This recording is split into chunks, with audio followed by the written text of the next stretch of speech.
Hello, magluluto naman po tayo ng sinigang na pusit. Lagay na po natin ricado na sibuyas at luya. Palilutuin lang po natin yung ricadong sibuyas at luya bago natin ilagay yung pusit. Ayan, tapos lagyan na po natin yung pusit.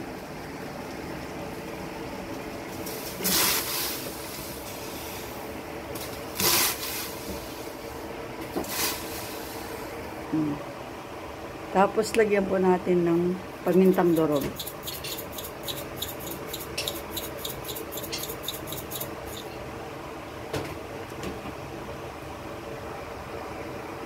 Tapos lagyan natin ng asin. Pampalasa po yan. Tapos betchin.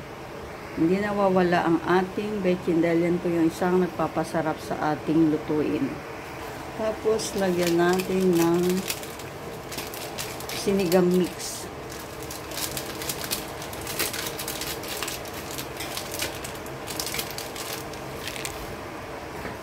Ayan po. Ito simpleng ulam pero masarap. Sinigang na pusit.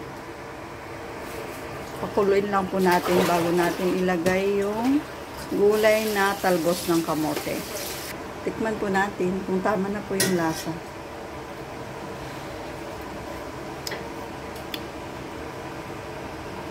Wow, sinigang.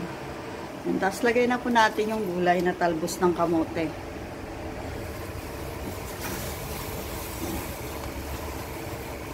Overload talbos. Ayan po, nilagay ko na po yung talbos. Tapos nilagyan ko na po ng siling manghang. Wala po tayong siling mahaba eh. Ayan, napuluto na po ang ating sinigang na pusit. Ayan, ang sarap po niyan. Simpleng ulam pero masarap. Salamat po sa inyong panunood.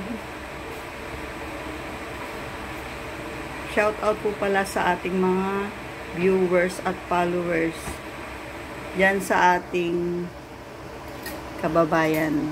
Yan sa Nueva Ecija, Tarlac, Pangasinan, Ilocos Sur, Ilocos Norte at Cagayan. Thank you po. Kain na po tayo. Ayan na po ang ating sinigang na pusit. Bye-bye.